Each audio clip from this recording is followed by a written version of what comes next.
Thanks for joining me for this important episode of Fridays with Francis. On the 24th of February, it will be 2 years since the Russian Federation invaded Ukraine, making it the largest military attack on a European nation since World War II. If you listen to Putin, he will tell you that this is a civil war. Actually, he's made quite a lot of spurious claims, but the truth is that Russia has invaded Ukraine in what is an immoral and illegal war. And the truth needs to be told.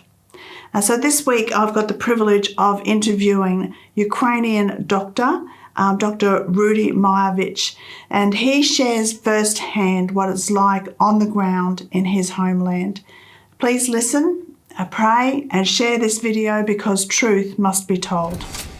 Today it's a great privilege for me to have with me Ukrainian doctor Rudy Mayevich, and I'm really excited to have you, so thank you very much. We're going to hear firsthand from Rudy what it's actually like on the ground. Rudy is the president of the Christian Medical Association of Ukraine, and so Rudy, welcome and thank you so much for your time. Thank you so much. It's an honor to be here. So Rudy, we want to hear about your medical and your charity work, but firstly, I just thought it'd be really very good for people to get an insight about everyday life in Ukraine since the war has commenced. Yeah, so is that okay? Absolutely. Yeah. It was changing with time and consequences. Of course, in the beginning of war, everything was stopped. Everyone was involved in helping the refugees, military, wounded. Everything stopped. And of course, Russia invaded from many sides, so it interrupted regular life. But since we had a big success, and I remember my pastor, from first day, he said, we need a miracle. And we had a miracle. We stand it and still stand. And we even been able to conquer, to have some advance in territory. So it's a miracle.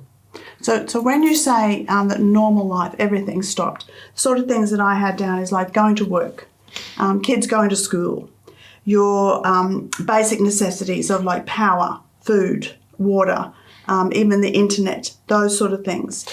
Were they still there or were they gone? So this was in the beginning of the war, but within a couple months, everything come back to normal life. When we're talking about 80% of the country, it's with absolutely normal life. Okay. Let's call it that way. Yes, if it can be normal. It's funny, isn't it? Because normal for Australians is very different normal for you, but yes. It's our new normality. Yes. Yeah. So schools, universities, restaurants, bars, everything is open and working in 80% of the country. Of course, there are alarm that announcing that rocket is flying. So honestly, most of the people not going to shelters. It's highly recommended because you might die. Yep. But most of the people are not going there. And sometimes rockets, drones are trapping in civilians, military buildings. And right now it's more and more and more because Russia started to use cheap North Korean rockets and Iran drones. So if we're talking about casualties, I suggest from that I saw from the news, of course it's much more because a lot of things that we are not hearing from the news. Why? Because on the occupied territories there's huge minefields. And I heard from my doctor that worked there that almost every week there is explosions, tractors and war farmers, but we don't hear that in news. So the explosions that are happening from mines. Yes.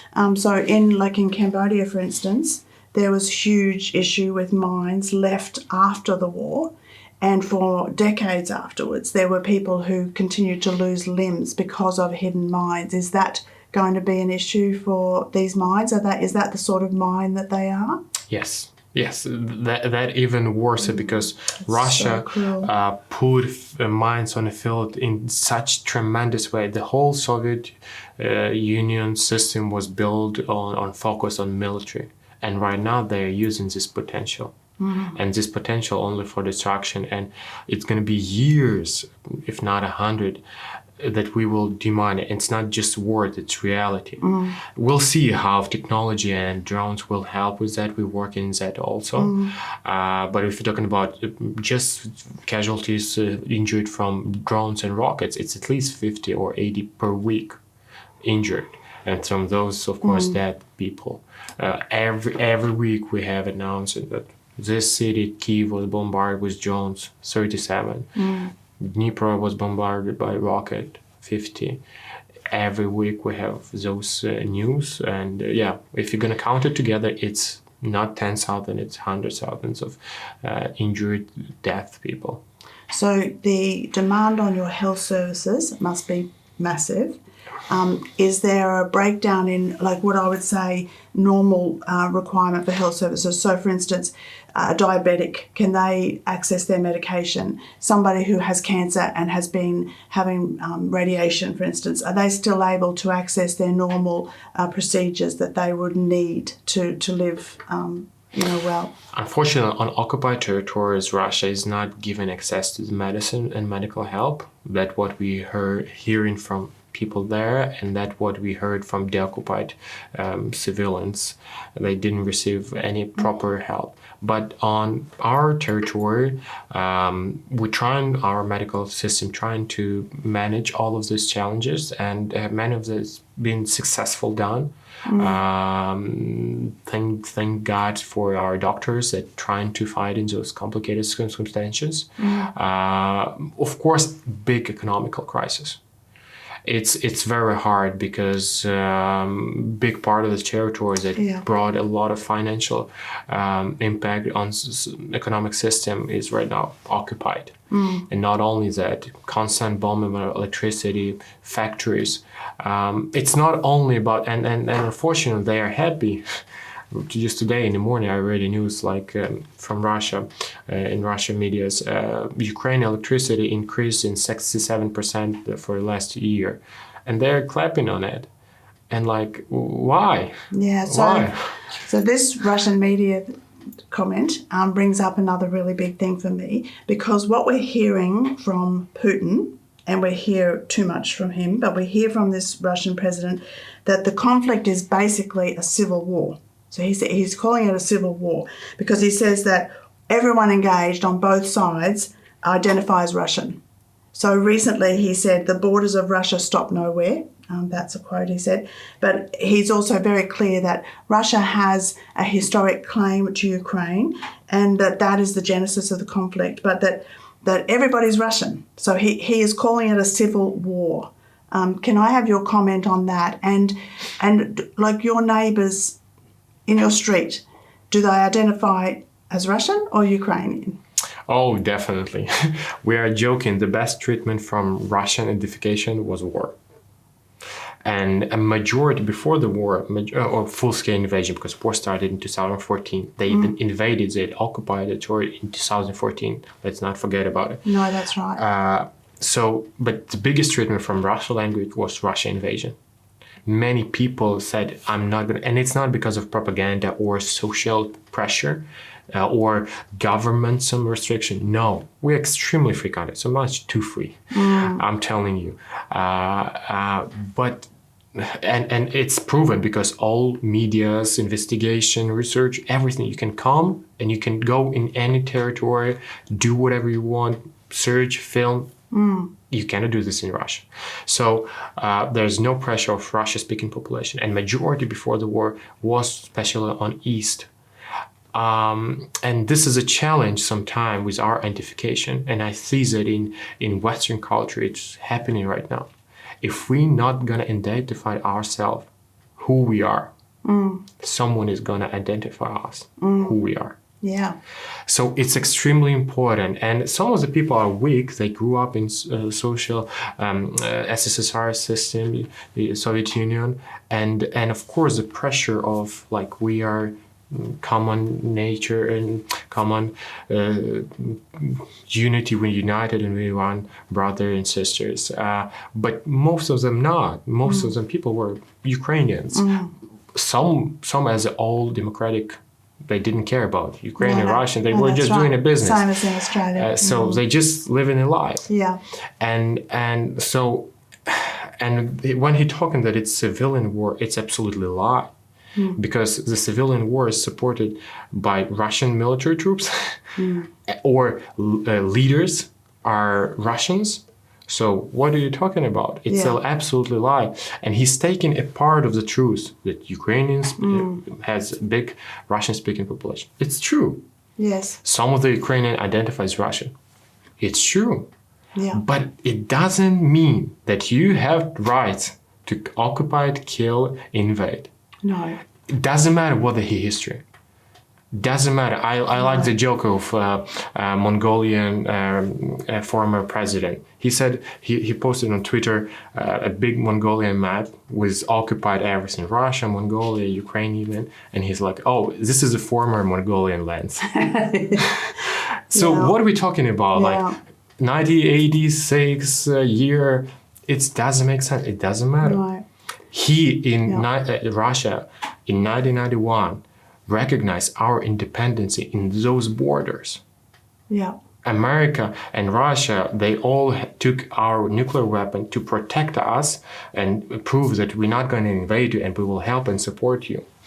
But please do not have nuclear weapon. Yeah. When you talk about a map, I would like to put up a map in this interview as well, so that people really understand exactly where Ukraine is and where the borders are, because I think sometimes in Australia we're so isolated from the rest of the world that we don't necessarily know our geography. But you also talked about identification and who we identify as, and Ukrainian and Russian and all of that. But as brothers and sisters in Christ, our identification is found in Christ. And so that's a wonderful thing that takes us out of all of those perhaps arguments about identification.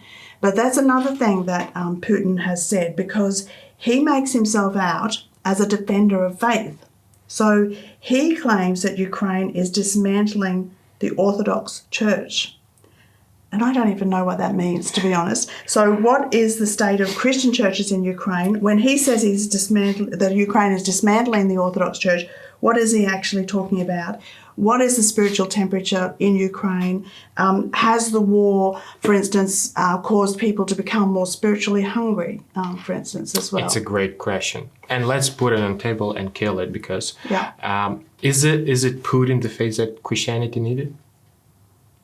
Is Russia is the best Christian country with many suicide, alcoholism addicted, and all pressure in families, all other horrible things that going on in their families in the country, and he presented for the Western.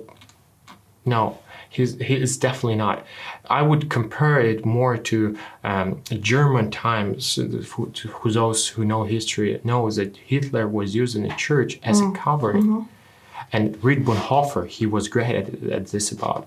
And many Protestant churches support Hitler because he was protector of faith. But he was not. He was using a church as a shield or another stage to propaganda. And the same, unfortunately, Russian Orthodox Church is this. Right now, the leader of Russian Orthodox Church is former FSB guy, KGB, and they are blessing rockets. Is God blessing rockets to kill people, to occupy territory? Is this God for? Yes. Stopping evil? Yes, God is for it. In some time, it has to be started by killing, but stop it, but not start. Yeah. And if we're going to compare religious freedom in Russia and in Ukraine, it's absolutely different. We have different churches, and we have still Russian Orthodox Church. They don't have Ukrainian churches in Russia. They all renamed or changed their behavior. They not allowed even call the war. It's special military operation. And we have Russian Orthodox churches, and priests allowed to preach, but they're not allowed to be spies. Because some of the priests, as we discover, our special forces discover, they are spies. They were taking information about what's going on and making a propaganda. Some of them had a Russia passport. So, right, so that's the dismantling that he's talking about. Yes, right. Yeah, and yes, some of the churches are police closed, but not all. Firstly, and for it was a reason. But on other hand, they're closing the Protestant churches, they're kidnapping pastors, priests, doesn't matter, Catholic, Baptist, Pentecostal. They close a huge church in Melitopol. They kidnap 2 pastors and no one knows still what happened with them. Because they assume that those people are American spies. Guess why they thinking like that? Why? Because they do like that. It's their strategy. I'm using the church as a I system. see. Yes. So America also uses the church as a system. So many people are being persecuted. And it's officially proven that he kidnapping more than 10,000 children, I read recently, were kidnapped and brainwashed. Is this Christianity that we need? When children are affected, as a mother and a grandmother, it's just like really, really hard to bear. Yes, because it's also, as father, also broke my heart because the children were taken for camps, and parents like, okay, camps, maybe they will be protected there more, and week to 5 months, they cannot have connection with them because Russia told them that your Ukrainian parents gave up you, your Russian-speaking children, and they've been brainwashed by Ukrainian government, so they gave up you, and it's like a stolen generation all over again. It is, and it's catastrophe, and it's been proven by international court. That's why he's not going to any European countries or Turkey or other countries. He's gonna put in prison officially, and this is horrible. We have to stop it. We have to understand it's not just some propaganda from Western or Ukrainian government. It's something that much more horrible and will attach and will find you. So you talk about that we must stop it, and this is part of your mission, your ministry. You are the president of the Christian Medical Association of Ukraine. I would want to encourage everybody to actually look at your website. It's a great website, and it fills you in on a lot of information that we won't have time with Rudy to get to today, but suffice to say your work is inspiring.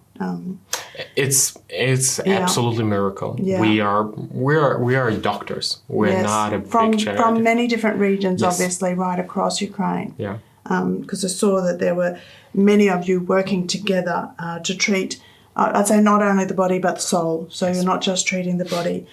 So tell us what has changed for you in the Christian Medical Association since the war. What has had to change? Because you obviously were operating before the war, but now it must be different. Yeah, and what is good in this story, God was preparing. So we were not like, oh, here's a war and we don't have a team, we don't have a system. No. So Christian Medical Association, it was a small organization. And when I became president, we started to build a team. And that was 2 years ago you became president? 4 years ago? 4 years ago, just on the COVID year. Oh, right, great, COVID.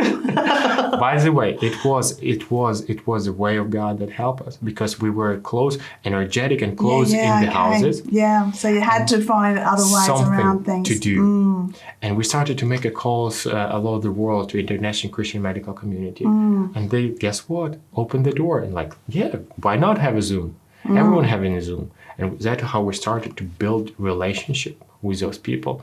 And then they become a partners for us. And right now, they're great partners of support from all over the world. Japan, Sweden, Norway, Britain, USA, Australia, Taiwan.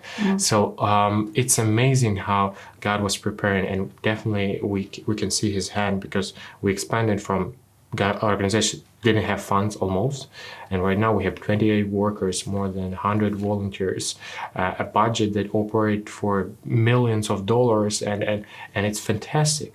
And we are doing with a very small capacity, with small budget for salaries and logistics, because we saw that many organizations spending 40, 50% on it, and we've been able to decrease it to a really small amount, that percentage that we are giving help to millions of people through humanitarian aid, through hospitals, churches, and not only that. And your doctors are motivated through their love of Jesus. Is that, do you have secular doctors working with you as well, or these are all committed to Christ? Great question. So it depends on the project and our activities. Yes. If we're talking about mobile clinics, we're starting from only Christian doctors. And they're going to the occupied territories. They work with churches that people are coming to church that never visited church. They're idiots. They hate God.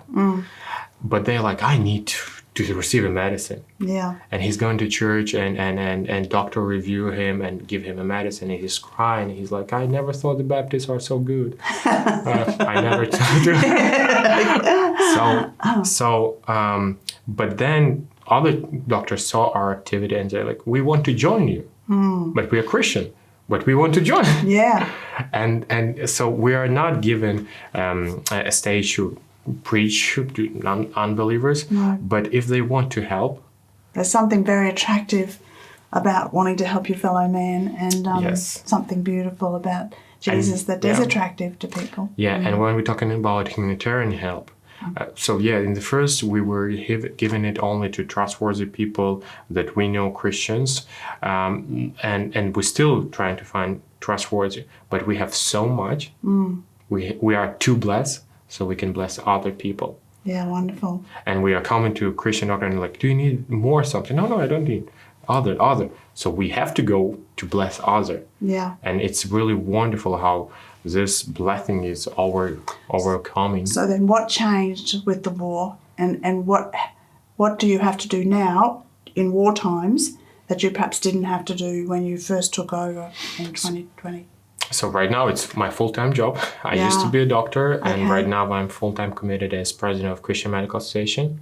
And we have a team, and we work with different governments, educating, not only giving help, not only doing humanitarian work, but educating people. And really, I'm not afraid to tell that, but we are really impacted on the whole medical system in Ukraine. And our motto, the thing that we want to bring to medical people in Ukraine, medical workers who see Christ in people. And we want that this corrupted post-Soviet Union mentality was changed with the Bible principles. And I'm telling you, we can do it because we are building a relationship with good Christian doctors. We are there. Sometimes we are there one moment of God in their lives when some of the doctors or military troops that have been trained by us, they're calling us and like, some of our team died and I'm so grateful for your education. It was useful and you encourage us. Someone care about us. One of the things I saw on your website was the focus grew during the time of war. It has grown for the need for medicines. And so you've set up a medical warehouse to provide medicines and obviously other means of medical equipment to military, civilian people, but also hospitals. So can you just explain that a little bit to me? You've got a warehouse where you have actually stocked the needs for people all over Ukraine. Yes, Is that right? Yes, we have more than 100 square meters warehouse in Lviv. Thank God it wasn't bombed. And we, in the beginning, we were doing fundraising and were purchasing medicine. But as soon as organization, pharmaceutical companies saw that we are trustworthy, and we all the time ask, give us medical help, medical in-kind donation. We don't need money. We barely needed money for logistics. And then people started to donate more and more. And right now we've been able to distribute more than 800 tons of medical help. It's very roughly, more than $150 million worth. And it's fantastic because it's only increasing. The challenge of it, people don't attract it by donating for logistics. So we many times been offered, and when I'm telling people that God is blessing small of your donation and increasing it and multiplied it, I really mean it. We have offers from NHS of United Kingdom, and they give us absolutely new equipment from COVID times. And we just needed to pay $4,000 for logistics from London to Lviv. Wow, yeah, that's amazing. One truck that was $1 million just paid for $4,000. Right now we have other offer for 20 trucks that we are looking for more funds to be able to cover this. And it's not very attractive. Who's going to donate for logistic and food. No one. Yeah. But it's very important when you can hear like, yes, we spent $4,000, but hear me out. This brought $1 million cost medical help. Yes. And I believe that people can hear, and especially good about believers, the church, they understand this because they are workers. Yes. Yes. And so I work for the Australian Christian Lobby. So we have around 250,000 supporters. So it is a large lobby group in Australia.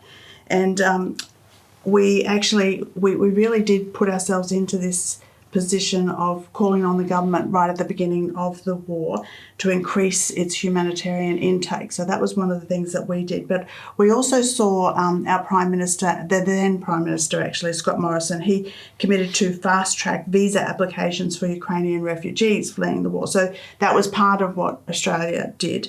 But our current Prime Minister has said this, and I'm really grateful to him. He said, Australia remains steadfast in supporting Ukraine to defend itself against Russia's illegal and immoral invasion. So that was a great statement from Mr. Albanese. Apparently our overall assistance in dollar terms is about 910 million. Probably in terms of in other big countries that might not be a lot, but to Australia that is quite a lot. But this is our government response, and I work in government, so we work to advocate for these sort of causes.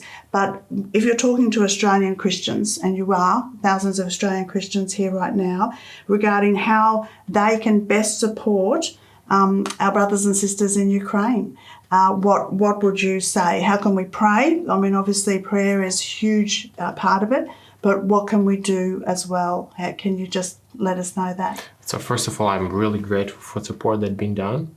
And I'm praying about one day that you should stop this support. We don't want that you supported or America supported us. Yeah. We want to just finish the war. Yeah. But it's impossible, just negotiation. Yeah, that's good. He's not going to stop. One of his statement, Putin's statement, like, if America continue the war because they continue to support weapon, it's a lie. They stopped supporting weapons since 1st of January. And guess what? He only increased his attack, increased pushing on front line. But he blames everybody else. Yes. What does it? He's not continuing to send. If America's gonna stop war was gonna stop the help in Ukraine. I'm gonna conquer the Kyiv. I'm gonna kill people, and I'm gonna win the war. That is how it's gonna be stopped. He's not finishing the phrase. So I'm praying about the day that you stop spending money on Ukraine, on this stupid war. We have to stop spend money on wars and start spend money on people, development, good. There's so much evil in the world that not caused by wars. Yeah. So I pray about that day. But right now, we have to stop the war. Because if it's not going to stop in Ukraine, it's like a disease. It's going to attach and Europe, America, and Australia. We can see it. It's how World War II started and how many troops you lost, how many, not billions, trillions of dollars, all World War economy lost. So yes, right now it's required a lot of money. Sometimes not even millions, sometimes billions. Yeah. But we have to focus not on helping, but investing in stopping the war. So if you want to support CMA, and we encourage you, asking you to do it, because we, as I mentioned, we need for sometimes small things, and we don't want money for us. We want money to run a logistic, and that's why we have a partnership organization in Australia that officially represented, only passing through. They're observing us. They know what we are doing, and we want to be accountable. We don't want only to... passing through. That's your sister organisation here. Yes. Only passing through. By leadership of Lara, doctor from Australia, she... Dr. Lara Wheeland. Yes. Now, I know Dr. Lara Wheeland. She's done some amazing work in Indigenous communities as well. More than amazing. A godly woman, absolutely. And we don't want money for us. We want money for people to be more useful. And all funds our charity is tax deductible. And if you're gonna donate, you will see our activities. And again, God will multiply your donation. And sometimes people are afraid to donate small things, but I think sometimes God is waiting from us not miracles, but faithfulness. Because sometimes we have a fear, oh, my $10 or $100 is not enough.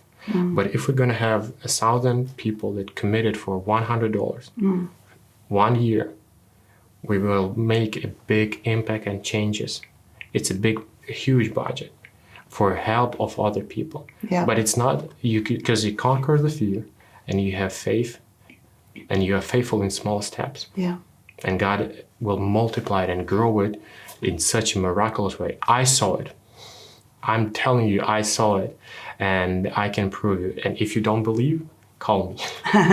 So just before you mentioned a particular either shipment or trucks or whatever that you are needing to raise money for right now. Can you? Is there a dollar figure that you're looking for with that? Yes.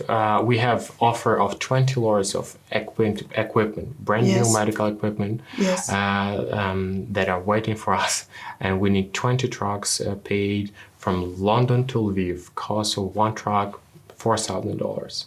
$4,000 for one truck? Yes. And there's 20 trucks? Yes. So there might be people out there who could actually pay for one truck or 10 trucks or 20 trucks. Yes, absolutely. But when you're talking $4,000, are you talking US? Yes. Okay. Yeah. Yes. That makes a difference here. I know. Yeah. I know. Rudy, thank you so much for opening your heart to us today. I've just really loved, it's been a privilege for me. I've loved talking to you. So thank you. Thank you. Yeah, God bless you. God bless you too. Okay. Thanks for listening. ACL is committed to continuing to speak truth in public. We have advocated on behalf of Ukrainian refugees to our government, and we continue to pray that God will meet the needs of his people in Ukraine. Join us.